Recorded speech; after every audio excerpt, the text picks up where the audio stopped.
Hello বন্ধুরা, কেমন আছেন সবাই? আশা করছি সবাই অনেক অনেক ভালো আছেন। আর আজকে আমরা এক্সপ্লেন করব 2016 সালে মুক্তি পাওয়া American superhero based cinema suicide squad.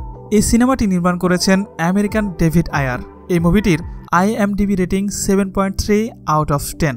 এই 123 মিনিটের সিনেমাটি নির্মাণ করার জন্য বাজেট ছিল $175 মিলিয়ন। এই সিনেমাটি মূলত সুপারহিরো ব্যাটম্যান সিনেমার সাথে সম্পৃক্ত। আর এই মুভিটি তৈরি করা হয়েছে আমেরিকান কমিক্স বুকের নির্মিত কাল্পনিক শহর গোথাম সিটিকে কেন্দ্র করে। এই মুভির প্রথমে একটি জেল দেখানো হয় যার নাম ছিল বেলে রিফ প্রিজন।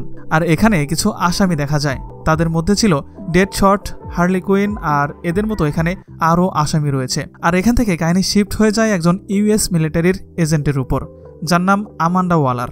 আর তিনি একটি সিক্রেট মিটিংয়ে জয়েন করেন যেখানে US মিলিটারির উচ্চপদস্থ কর্মকর্তারা ছিল। আর এরপরেই আমান্ডা ওয়ালার মিটিংয়ে সবার উদ্দেশ্য বলেন যে আমাদের আজ পর্যন্ত বিভিন্ন বিপদ থেকে আমাদের সুপারম্যান রক্ষা করেছে, কিন্তু ব্যাটম্যান ভার্সেস সুপারম্যান মুভিতে আমরা সবাই দেখতে পেয়েছি যে সুপারম্যান ডুমসে বা কিয়ামত নামক একটি বিশাল দানবের সাথে ফাইট করতে গিয়ে ডুমসে এবং সুপারম্যান উভয়ই মারা যায়। সুপারম্যানের চিন্তাভাবনা ছিল পজিটিভ, তাই আমাদের সে রক্ষা করেছে। কিন্তু ভবিষ্যতে যদি এমন কোনো শক্তিশালী দানব আমাদের উপর আক্রমণ করে তাহলে আমাদের কে রক্ষা করবে? আর এই জন্যই আমান্ডা ওয়ালার একটি প্রেজেন্টেশন তৈরি করেছে যার নাম ছিল টাস্ক ফোর্স এক্স। আর এর সদস্য হবেন কিছু ক্রিমিনাল, কিন্তু তারা সাধারণ কোনো ক্রিমিনাল নয়, তারা হচ্ছে সাধারণ মানুষ থেকে এক্সট্রা অ্যাবিলিটি সম্পন্ন কিছু ক্রিমিনাল যাদের রয়েছে এক্সট্রা পাওয়ার। আর এই ক্রিমিনালদের প্রথম তালিকায় রয়েছে ডেডশট, যে পৃথিবীর সবচেয়ে বড় শুটার। কিন্তু তার একটি খারাপ দিক ছিল যে সে টাকার বিনিময়ে মানুষ হত্যা করত। তাছাড়া এই ডেডশটের নিশানা কখনো মিস হতো না, আর এজন্যই তাকে ডেডশট নামে ডাকা হতো। কিন্তু এই ডেডশটের একটি দুর্বলতা ছিল তার 11 বছরের একটি মেয়ে। আর তখনই অফিসার আমান্ডা ওয়ালারকে প্রশ্ন করে যে তুমি একে ধরলে কিভাবে? তখন আমান্ডা বলে যে তার লোকেশন তার 11 বছরের মেয়ে দিয়েছিল, আর ব্যাটম্যানের সাহায্যে তাকে ধরা হয়েছিল। একদিন ডেডশট তার মেয়েকে নিয়ে রাতে শপিং থেকে ফিরছিল, আর তখনই তাদের সামনে ব্যাটম্যান হাজির হয়ে যায়। যখন ডেডশট ব্যাটম্যানকে গুলি করতে যাবে তখনই ডেডশটের মেয়ে এসে সামনে দাঁড়িয়ে তার বাবাকে বলে, বাবা প্লিজ ডোন্ট ডু ইট। আর তার মেয়ের কারণে সেদিন ডেডশট ধরা পড়ে যায়। আর এই তালিকার দ্বিতীয় নম্বরে রয়েছে হার্লি কুইন, যিনি একজন প্রফেশনাল ডাক্তার ছিলেন আর জোকারকে ট্রিটমেন্ট দিত। আপনারা যারা হলিউডের সিনেমা নিয়মিত দেখেন তারা দেখে থাকবেন যে জোকার ক্যারেক্টারটি তৈরি করা হয়েছে দুটি প্রিন্সিপালের উপর ভিত্তি করে। একটি হচ্ছে জোকার, যে সর্বদা কোনো অপরাধের মাস্টার মাইন্ড থাকে, একই সাথে সে একজন প্রাঙ্কিস্টার। আর হার্লি কুইন জোকারকে ট্রিটমেন্ট দিতে দিতে একসময় হার্লি কুইন জোকারের প্রেমে পড়ে যায়। আর হার্লি জোকারকে ঠিক করার জন্য অনেক ধরনের ঔষধ দিত যা জোকারের একদমই পছন্দ ছিল না। আর বদলা নিতে জোকার হার্লিকে বিভিন্ন মেন্টাল শক দিত, যার ফলে একসময় হার্লি কুইনও একদম জোকারের মতো হয়ে যায়। আর একদিন হার্লি কুইন এবং জোকার একসাথে গোথাম সিটি থেকে বের হচ্ছিল, আর তখনই ব্যাটম্যান তাদের দুজনকে ধরার জন্য চেষ্টা করে, কিন্তু জোকার চালাকি করে তাদের গাড়িটি পানিতে ফেলে দেয় যাতে করে তারা সেখান থেকে পালিয়ে যেতে পারে। আর সেখান থেকে জোকার পালিয়ে যায়, কিন্তু হার্লি কুইন ব্যাটম্যানের হাতে ধরা পড়ে যায় এবং তাকে জেলে দিয়ে দেওয়া হয়। আর লিস্টের তৃতীয় নম্বরে রয়েছে ক্যাপ্টেন বোমারিং, যে একজন বড় মাপের চোর ছিল, যে অনেক ব্যাংক লুট সহ বড় বড় চুরিতে তার হাত ছিল। কিন্তু তার একটি খারাপ অভ্যাস ছিল যে সে তার সহকর্মীকে কাজ শেষে মেরে ফেলত যাতে করে তার টাকা পয়সার কোনো রকমের ভাগ দিতে না হয়। কিন্তু তখনই সেখানে ফ্ল্যাশ চলে আসে এবং তার সাহায্যে তাকে ধরা হয়। আর এই লিস্টের চতুর্থ নম্বরে ছিল দিয়াবোলো, যার জন্ম থেকে সৃষ্টিকর্তার দেয়া একটি পাওয়ার ছিল, যার কারণে সে তার হাত থেকে আগুন তৈরি করতে পারত। একদিন দিয়াবোলো নিজের ঘরেই আগুন লাগিয়ে বসে, যার কারণে তার ফ্যামিলির সবাই মারা যায়। আর যখন আমান্ডাকে অফিসার বলে যে তুমি তাকে কিভাবে ধরলে, তখন আমান্ডা বলে যে আমরা তাকে ধরিনি, বরং সে নিজের ইচ্ছাতেই পুলিশের কাছে আত্মসমর্পণ করেছে। আর এই সিরিয়ালের পঞ্চম নম্বরে যার নাম রয়েছে তার নাম হচ্ছে কিলার ক্রক, যার রক্তে ছোটবেলায় জানোয়ারের রক্ত ঢুকে যায়, যার ফলে সে দেখতে এবং কাজকর্মে জানোয়ারের মতো হয়ে যায়। আর আমান্ডা বলে যে he look like a monster, he behave like a monster. আর এই কিলার ক্রক খুবই শক্তিশালী ছিল। এছাড়া তার একটি অ্যাবিলিটি ছিল যে সে পানির নিচে অক্সিজেন ছাড়াই থাকতে পারত। আর এরপরেই উঠে আসে ডাক্তার জুনের কথা, যার নতুন নতুন গুহা আবিষ্কারের শখ ছিল। কিন্তু ডাক্তার জুন ভুল করে একদিন একটি ভুল গুহায় ঢুকে পড়ে, আর সেখানে অনেক পুরনো মূর্তি ছিল এবং ডাক্তার জুন সেখান থেকে একটি মূর্তি উঠিয়ে নেয়। আর তার মাথা ভাঙার সাথে সাথে তার ভেতর থেকে 6,500 বছর ধরে বন্দী থাকা একটি ডাইনি মুক্তি পেয়ে যায়, যার নাম ছিল অ্যানসেন্ট্রেস বা মায়াবদ্ধ। আর সেই অ্যানসেন্ট্রেস ডাক্তার জুনের শরীরে প্রবেশ করে ফেলে, কিন্তু এই অ্যানসেন্ট্রেসের একটি হার্ট ছিল, যার ভেতরে তার সব শক্তি লুকোনো ছিল। আর সেই গুহায় আমান্ডার সৈনিক সেই অ্যানসেন্ট্রেসের এই হাটটি খুঁজে পেয়েছিল। আর এই হাটটি আমান্ডার কাছেই থাকে এবং তার ফিঙ্গারপ্রিন্ট ছাড়া সেই হাটকে কেউ নিতে পারবে না, যার ফলে সেই অ্যানসেন্ট্রেসের সমস্ত শক্তি আমান্ডার হাতেই ছিল। আর এই টাস্কফোর্স এক্সের পরিচালনার দায়িত্ব ছিল একজন মিলিটারি অফিসারের উপর, যার নাম ছিল কর্নেল রিক ফ্ল্যাগ। আর সে একজন সাহসী অফিসার ছিল। আর এই রিক ফ্ল্যাগের স্ত্রী ছিল ডাক্তার জোন। আর এই কারণেই এই ফোর্সে রিক ফ্ল্যাগকে আনা হয়েছে। আর এরপরেই আমান্ডার সেই প্রেজেন্টেশন সমস্ত ইউএস মিলিটারি অফিসারের সামনে তুলে ধরা হয়। আর আমান্ডা বলে যে ভবিষ্যতে যদি সুপারম্যানের মতো শক্তিশালী কোনো কিছু পৃথিবীতে আসে আর সে যদি তার শক্তি অপরাধের জন্য কাজে লাগায়, তাহলে তাকে কে থামাবে? আর তখনই আমান্ডা সবার সামনে ক্রিমিনালদের ফাইল শো করে। সেখানে থাকা একজন সেই ফাইল দেখে বলে যে তারা তো সবাই বড় বড় অপরাধী, তাদের যদি আমরা বাইরে নিয়ে আসি তাহলে তারা পালিয়ে যাবে এবং তারা পুনরায় আবারও অপরাধ করতে শুরু করবে। আর তখনই আমান্ডা ডাক্তার জুনকে ডেকে নিয়ে আসে আর তার শরীর থেকে অ্যানসেন্ট্রেসকে বাইরে ডাকা হয়। আর অ্যানসেন্ট্রেস বলে ডাকার সাথে সাথে সেই ডাইনি বাইরে বেরিয়ে আসে আর সবাই ভয় পেয়ে যায়। আর সেখান থেকে কিছু সময়ের জন্য সেই অ্যানসেন্ট্রেস উধাও হয়ে যায়। আর সে একটি ফাইল নিয়ে আসে এবং যেটা জেনারেলকে দেয়া হয়। আর জেনারেল সেই ফাইল দেখে চমকে যায় এবং সে এই ফাইল অনেক দিন ধরে খুঁজছে। আর এখান থেকে কাহিনী শিফট হয়ে যায় এই মুভির অন্যতম প্রধান চরিত্র জোকারের উপর। আর তাকে খুব হতাশ দেখায়, কারণ সে তার গার্লফ্রেন্ড হার্লি কুইনকে সে আবার জেল থেকে ফিরে পেতে চায়। আর তার গার্লফ্রেন্ডকে ছাড়ানোর জন্য সে নতুন নতুন প্ল্যান করতে থাকে।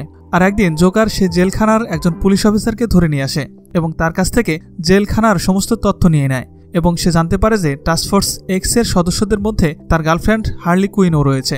এরপরেই দেখা যায় যে ডাক্তার জোন তার ঘরে রাতে শুয়েছিল আর সেখানে রিক ফ্ল্যাগও ছিল। কিন্তু ঘুমের মধ্যে হঠাৎ ডাক্তার জোন সেই অ্যানসেন্ট্রেসের নাম ধরে ডেকে বসে আর তখনই সেই ডাইনি হাজির হয়ে যায়। আর তখন রিক ফ্ল্যাগ সেই ডাইনিকে গুলি করতে গেলে সেই ডাইনি রিক ফ্ল্যাগের মস্তিষ্কে প্রবেশ করে তাকে একটি কল্পনা দেখায়, যেখানে তার স্ত্রী মারা যাচ্ছে এটা দেখায়। এটি দেখে রিক ফ্ল্যাগ কাঁদতে থাকে এবং সে ভয় পেয়ে যায়। আর সেখান থেকে সেই ডাইনি অ্যানসেন্ট্রেস আমান্ডার ঘরে প্রবেশ করে, যেখানে তার হার্ট ছিল। কিন্তু সে তার হার্ট আনতে পারছে না, কারণ সেখানে আমান্ডার ফিঙ্গারপ্রিন্ট দেওয়া ছিল আর সেটার কাছে গেলে বিপ সাউন্ড হতো, যার কারণে নিজের হার্টটি নিতে সেই ডাইনি ব্যর্থ হয়। আর যখন সেই ডাইনি তার ঘরে ঘুরতে থাকে তখন সে আরেকটি মূর্তি দেখতে পায়, যেটি অ্যানসেন্ট্রেসের ভাই এনকিউবাসের ছিল। আর সেখান থেকে তার ভাইকে মুক্ত করে নিয়ে যায় এবং তার ভাইয়ের শক্তি একজন মানুষের মধ্যে প্রবেশ করায়। আর তার ভাই আরও কয়েকটি শরীর ব্যবহার করে বিশাল আকার ধারণ করে আর স্টেশনে ব্যাপক তাণ্ডব চালায়, যার ফলে অনেক লোক মারা যায়। আর ইউএস মিলিটারি খবর পায় যে এক অশুভ শক্তির আবির্ভাব হয়েছে, যার মোকাবেলা কোনো মানুষের পক্ষে করা সম্ভব নয়। আর তখনই সেই টাস্কফোর্স এক্স ফোর্সকে অ্যাক্টিভ করা শুরু হয় এবং সবাইকে জেল থেকে বের করে সবার ঘাড়ে একটি করে ন্যানো বোম ফিট করে দেওয়া হয়। আর আমান্ডা যখন জানতে পারে যে এই তাণ্ডব অ্যানসেন্ট্রেসটা চালাচ্ছে, তখন আমান্ডার কাছে থাকা সেই ডাইনির হার্টের উপর সে আঘাত করে, যাতে সেই ডাইনি মারা যেতে থাকে। কিন্তু তখন সেই অ্যানসেন্ট্রেসের ভাই ততক্ষণে অনেক শক্তি ধারণ করে বসে এবং সে তার বোনকে তার শক্তি ভাগাভাগি করে বাঁচিয়ে ফেলে।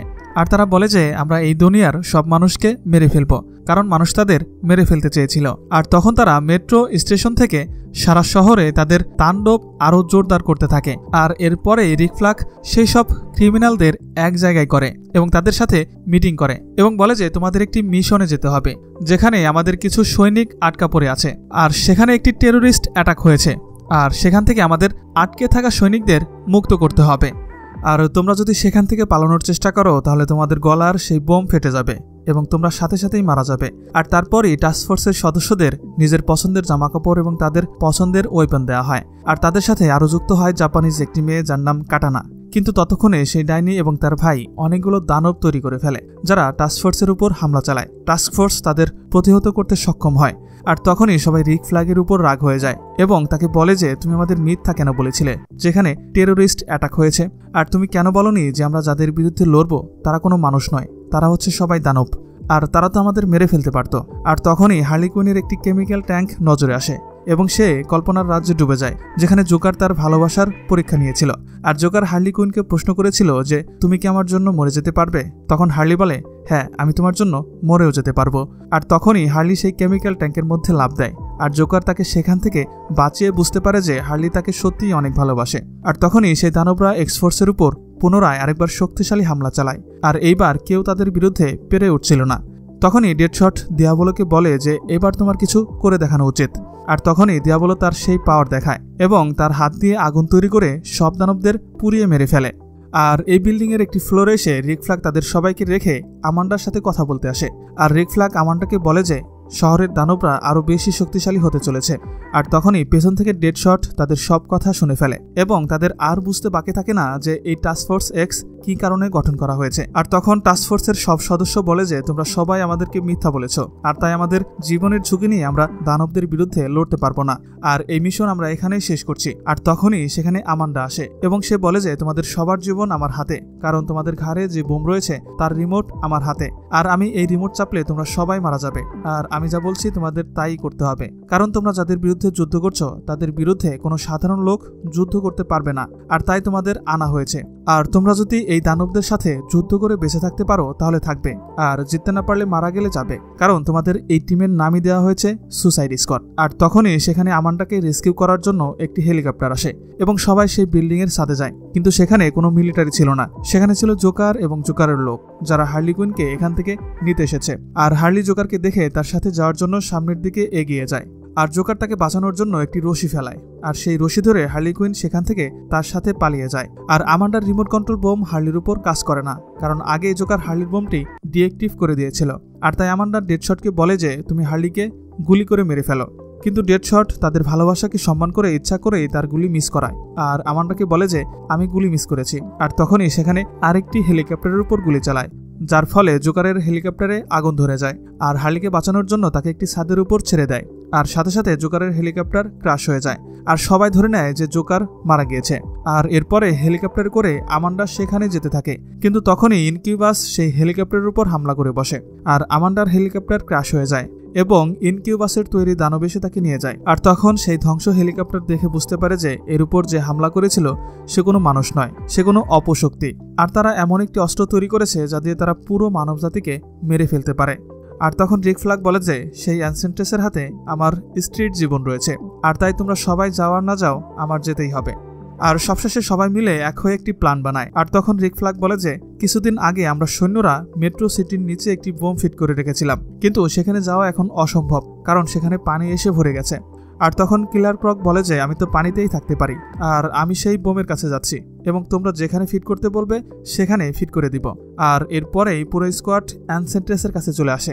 অ্যানসেন্ট্রেস পুরো টাস্কফোর্সের উপর হামলা করে, আর অ্যানসেন্ট্রেস সবার মাইন্ড রিড করে ফেলে এবং টাস্কফোর্স এক্সের সদস্যদের একটি স্বপ্ন দেখায় যা তারা সত্যি সত্যিই পেতে চায়, যেখানে ডেডশটকে দেখায় যে সে ব্যাটম্যানকে মেরে ফেলেছে, আর হার্লিকে দেখায় যে সে পুডিন বা জোকারের সাথে স্বাভাবিক জীবনযাপন করছে, আর দিয়াবোলোকে দেখায় যে সে তার ফ্যামিলির সাথে সময় কাটাচ্ছে। কিন্তু দিয়াবোলো জানতো যে সে তার নিজের হাতে তার ফ্যামিলির সবাইকে মেরে ফেলেছে। আর তখনই দিয়াবোলো বুঝতে পারে যে মানুষ মারা গেলে সে কখনো ফিরে আসতে পারে না, এটা অ্যানসেন্ট্রেসের কোনো চাল হবে।